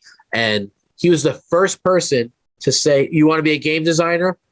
Wrote me a check. Here's a check. This is how much you need to produce it." And I got all the art together, showed him a game, went to the diner with him, showed him how to play. When he filmed for Southside, he brought me and my wife into it. He put Southside, the game, on the table for his filming. That in the scene, while guys from Naughty by Nature, which were huge stars for me, were arguing and fighting, and my board game is right in the middle that table in the scene. Yeah, you can see it in the movies. But you can't get this game anywhere, though. You could order it probably off Game Crafter, which is that's where it's at. Yeah, you could. Cool. And people who have played it have loved it. And we were worried that it would not be received well because, like, the content, the content is right. And I'm like, but like that's what it was. You play a war game and you're killing. Yeah, I was just gonna say, right? like it's not. That's the way shit was in Queens in 1988. That's the point of the game and the message. And honestly, it's fun as hell to pretend that you're a drug dealer and a boss and stuff. And you have the boss in the game you have to kick up to if things go wrong and the hitman come after you and stuff. And, well, Well, it's So just I like don't a know war if game. It's all the excitement of those thrilling circumstances without and any some of the people risk. might not. And like, I'm okay playing it with my close friends. You know, if it's not a huge international hit, like at the end of the day, I'm not going to lose any sleep over that. But what's complicated is in his death. Now we have to go through his family, which we're more than okay to do, but it's a little bit harder of a process because middleman. I can't imagine what's going on, you know, in their head and who's trying to take advantage of his untimely death and the fame he got from the movie, and who was actually somebody who was authentic to him, you know? So I had a couple of very nice conversations where like, yeah, you know, I actually met you. If you recall, we met up at, you know, by this waterfront over here. This is where we met. We met at this diner. This is where I used to eat, kind of try to reestablish that, you know, was actually a close personal friend. And we're not just some company who's like trying a vulture to use like, just coming in. Yeah. And, you know, some of it was like, you know, show us some documentation. And that it's like, if you knew Taheem, he wasn't like that. You know, he gave you his word. He said he'd give you a check, he'd give you a check, and vice versa. You know, everything we basically talked about was very straight up and upfront. But getting off the subject, that's something that was worked on. But things that you might see in the reality more recently, you see more comic books at a super show. I've been working with teams. I love doing custom music. Cool. I'm not very musical. I don't care. I try. And I feel that like I've seen enough in my day of working of that, like me sucking at something inspires other people to give it the best effort. And I know some really talented musicians and singers and writers and stuff. And I'm like, listen, if I could get up there and do my best, then you're way better than me. And I hope to be able to put out more music based on like theme music and actual music. So this would be music to play like while you're playing Supershow? Like, so it originally started off only as entrance music. Like that was the original vision where like, here's a character. It's Gropar the Great and Powerful. Give me something mystical. And like people were killing it. You know, we have Mark the Shark. Give me one. And it sounds like a Jaws theme, but it's like a design. And we did like a whole bunch of them. And then I started actually like working with musicians who's like, oh, I have these beats that I created. And I'm like, wow, these are actually really good. Like this would be a great rock song. This would be a great, you know, theme music for our Twitch show. This would be a great rap song. And I just started, hey, how much would you charge to do some custom stuff? Now we have a huge folder of all this music. We use it for a ton of different things. And it's like, if we do a video or commercial or a stream, why not play our own music? Why not promote our own friends and stuff? Hell yeah. And again, maybe it'll never come out to anything. But when I met my wife, she was a street teamer for Fearless Records. And I said, who knows? Maybe one day we'll have a record label. You don't know that, right? You don't know unless you get a body of music and keep pumping it out.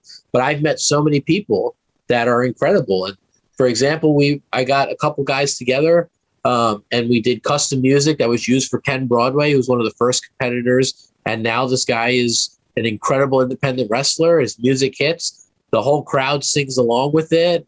People say it's one of the best musics in the indies. And it's like that shit happened because I called 3 people and we just hung out one night and were like, this would be cool to put this line in there. This would be cool to put, you know, so me being in an arena with 1,000 people singing along to something that we helped create kind of gives me the vision that like, I don't care if people say it's not possible. Like I've seen it with my own eyes. Yeah. You've overcome a lot of, you know, people trying to say you can't do this, you can't do that. I don't blame you, man. Like you've got proof, you've got evidence, like keep chasing and I fail at a ton of shit. I tell people all the time, like it's not everything's rainbow and butterflies. You know, not everything we've done has been super successful, but you don't know unless you try. And sometimes you find people that are just as passionate as you and way more talented. And sometimes it's your responsibility to show off what they can do.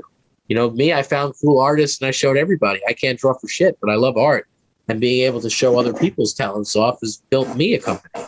I love that, man. It's the same thing with doing my show. I hope that some people that maybe regularly listen to my program will hear this. Maybe they're into wrestling. Maybe they go then to your website and I helped make that connection. You know what I mean? Like I love just mingling with people and to me, I don't even, if somebody says they want a podcast and hang out, to me, I really don't care if you have 100 subscribers, 1 subscriber or none. I like to talk to people from other countries, from other places, other hobbies. And that's really what it's all about, is making connections with people. And I think that people see that with our company. We're very hands-on.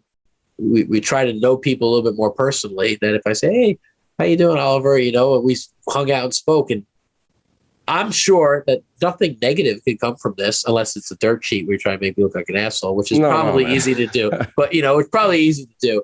But at worst, one person might hear this and walk into a convention one day and be like, "I know that." So it's better than nothing. Like what or else? the other way around too. Somebody, if you share this afterwards, somebody who loves your game might check it out and say, "Hey, I dug that guy's interview style, and I like some of his other guests," and then I gain a new fan, maybe. Well, so, I do the same thing. Like I would love to, if you need guests, I deal with people.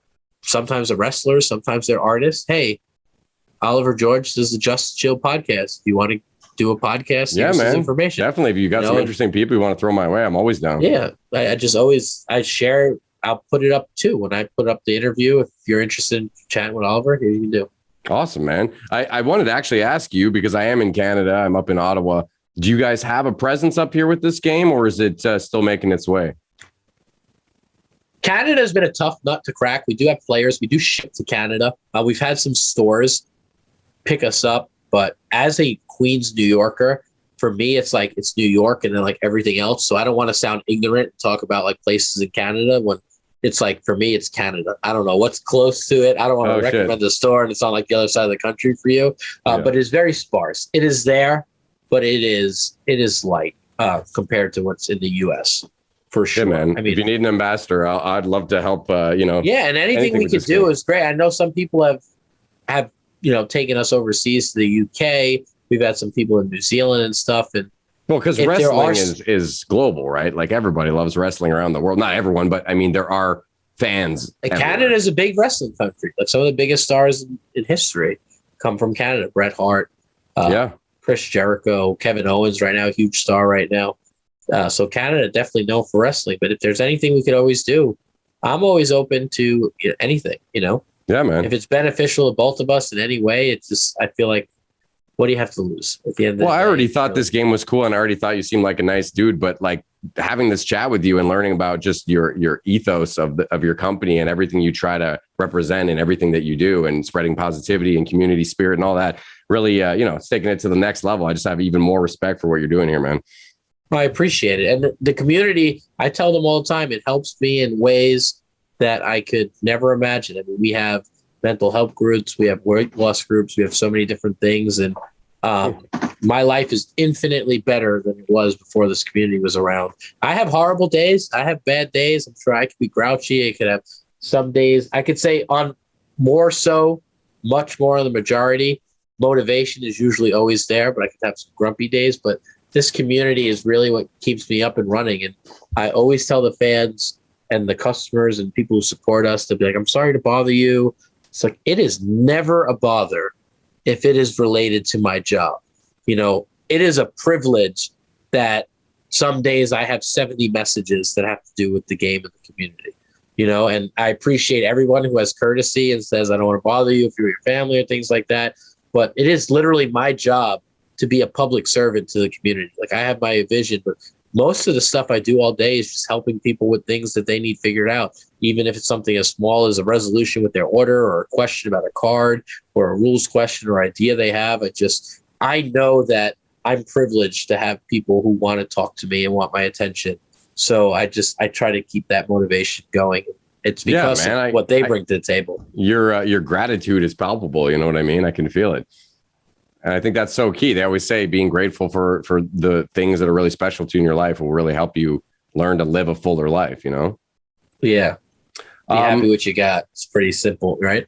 I want to ask you, because I tried to find this online and maybe I imagined it, but I could have sworn on Facebook a couple of years back before COVID. Did you guys do like a cruise?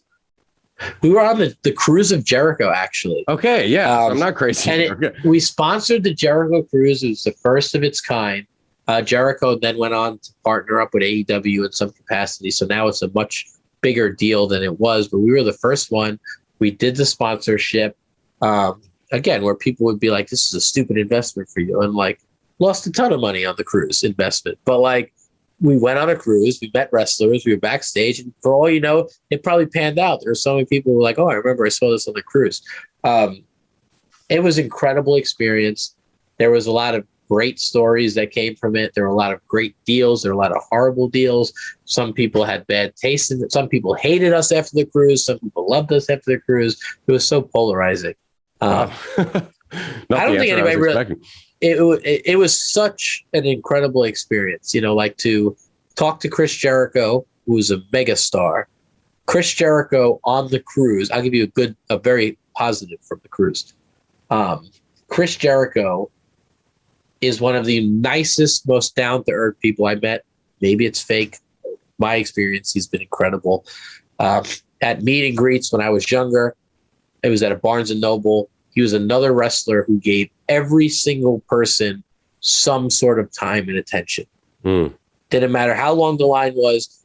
You watched this guy, he commented on somebody's shirt, asked them what their favorite band is. He gave everybody a little bit of attention. So from that moment, I was always a Chris Jericho fan. He signed some stuff for me. Anyway, we now sponsor this cruise. He did a Q&A, and somebody brought up gaming to him. And he talked about his love for Dungeons & Dragons, that he got into Dungeons & Dragons as a kid. And he created this character called Haltane the Paladin. And he worked on it for so many months. And they did this huge campaign. And in the campaign, he went up against a chromatic dragon. And he rolled a 1 or something. And then the dragon killed him, and Haltane was dead. His character that he worked on for so long got killed by a dragon. All he wanted to do was re-roll, and he was so crushed at the death of Haltane, he never played D&D again, right? So we met him on the cruise as sponsors. He loved my shirt. We made shirts that said "The Goat That Runs the Boat" with Chris Jericho on it for the cruise. So he complimented us on that. So we had a little bit of a rapport from that. I had messaged him on Instagram later, hey, we were on the cruise. I don't know if you remember me, whatever. I have this idea to bring Haltane back to life, and I sent him a sample, and it was a paladin character that looked like Chris Jericho when he was younger. And in the game, we created Haltane the Paladin, whose effect was if he would lose, he gets to re-roll once a match, capturing what it was. And what we're projecting is we're going to name all his finishing moves off Fozzy lyrics, because that's his band. And he was all on board for it. He loved it. He gave us his blessing to do it. So to be able to do like a Chris Jericho, and he was so enthusiastic about it. He ended up connecting us to his agents to try to sign him to the game. That ended up not working out when he signed to AEW. But just being able to know that I've had exchanges on a personal level with Chris Jericho and stuff that he appreciated. And again, that's a name I know even, and I'm not a wrestler. Yeah. And for me, Haltane is almost a bigger win than actually having Chris Jericho. And I know obviously Chris Jericho would be mind blowing to have in the game, right? But knowing that we popped Chris Jericho, meaning we got him excited for something that he created that never saw the light of day. And now in our gaming community, Haltane is a thing, and everybody kind of knows it's Chris Jericho's inspired D&D character. It's such a win on a different level. And it's such a personal touch, which seems to be what you're all about, is that personal touch, And it again ties into what you talked about earlier about how a lot of these wrestlers are into the fantasy stuff. And again, growing up, I wouldn't have expected that. I would have thought, oh, they're all jocks. They're all, going to be douchebags or something. And then I'm realizing they're probably a lot like me. I should have got into wrestling when I was younger. Yeah, that was one of my other favorite stories from the cruise. I got to just shout out Sami Callihan, former Impact World Champion, who I met on the cruise of Jericho. Super smart. He played on the cruise, won the world championship for my game. It was the cruise of Jericho. We were crowning the first world champion. Sami Callihan, a wrestler, wins, becomes the first LFF world champion. It was incredible having a big name guy. Developed a great relationship with him. But a funny story, Johnny Morrison, who was in WWE and out, he went back and forth. I met him on the cruise as well, and this guy is a stud. Gorgeous man, I'll just say it. Does parkour, wrestler, reality TV show, super nice. I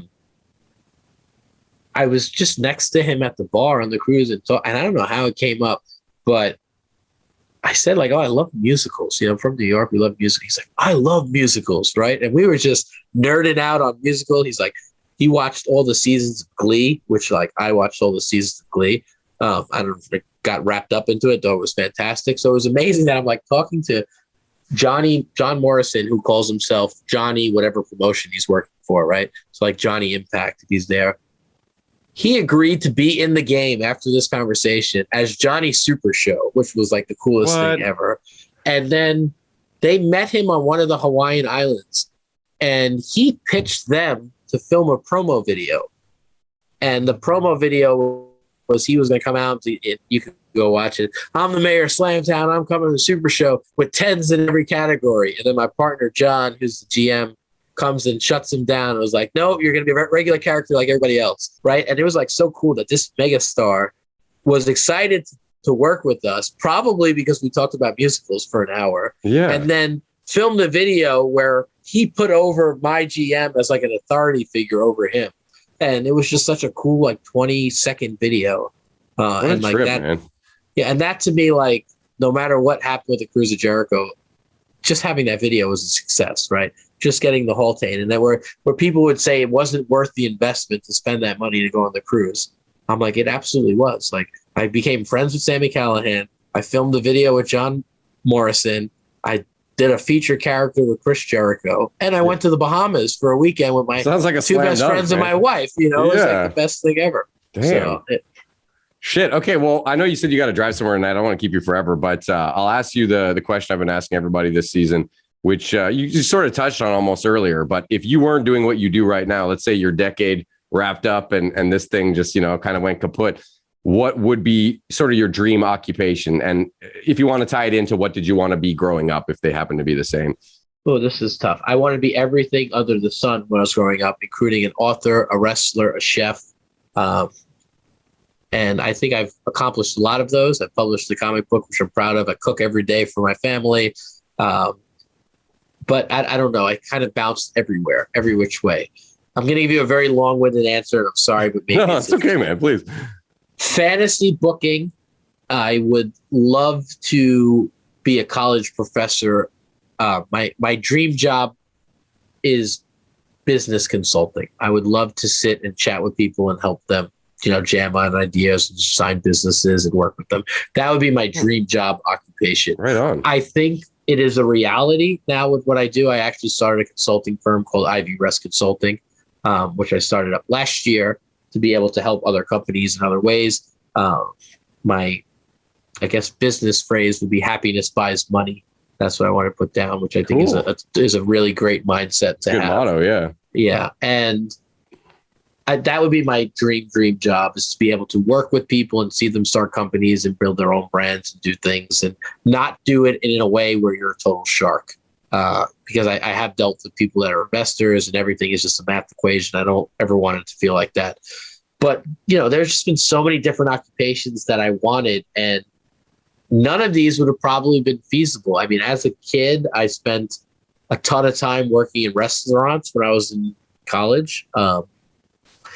After I left the restaurant, when I met my wife, I was fortunate enough to work for her father, who's a very successful man, owns auto part warehouses. I did that for a long time, putting, crazy hours and stuff, but I can't imagine doing something like that now. I just can't imagine not doing something creative that is also financially inclined, if that makes sense. Yes, definitely. Well, I mean, you've built up this awesome empire with this game. I mean, I can't imagine why you would think about doing anything else, because it seems like such a cool, again, this is like a bucket list thing for me, sort of what you're doing. So I got nothing but respect for everything you're doing, and especially the way you went about it. Really, the journey and everything you've shared with me is very inspiring and just fucking rad, man. I appreciate it. And like some things that get glazed over, this game started off with, and I have it tattooed over here on my arm before I had any boxes. I don't know if you can see it too well.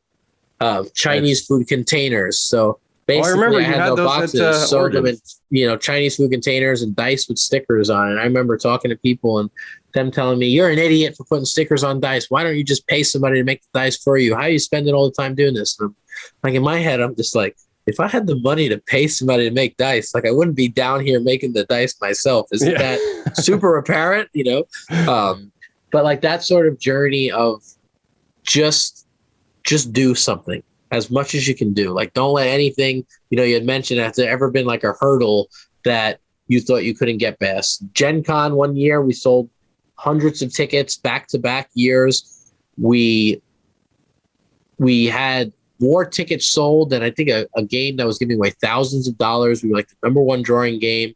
And the next year, they wanted to downsize us to a 10 by 10 at Gen Con. And that would have probably been the end of the company because like all our momentum could have been cut right from underneath us.